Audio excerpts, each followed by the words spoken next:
In this video, we're going to go through the storage procedure that we use for the small generator that powers our fish house. It's spring, we're done with this beauty for the winter, and we probably won't use this again until next fall.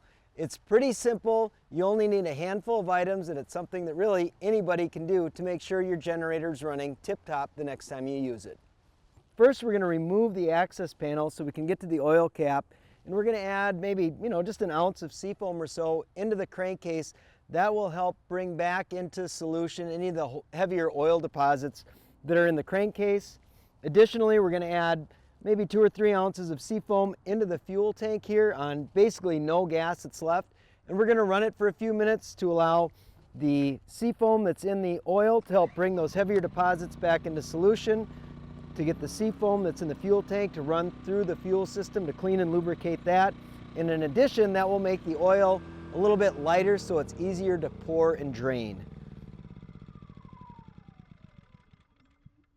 Now that we have the oil warmed up, I'm just going to remove the oil plug and drain the old oil out into a tub here. Now the seafoam has worked its way through the fuel system with the gas, and also it's loosened up some of those heavier deposits in the oil within the crankcase. Now remember, seafoam is petroleum based, so it's not going to harm anything in the crankcase or in the fuel system. The more you add, the more it works to lubricate and protect all the system parts. While I'm still cleaning, I'm going to take the air filter out and give this baby a quick wash.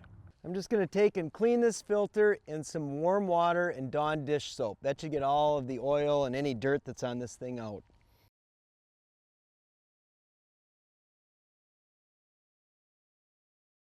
All right, we've got the air filter cleaned and dry now, so I'm going to go ahead and put this thing back in, and then we're going to move on to changing the plug and lubricating the chamber.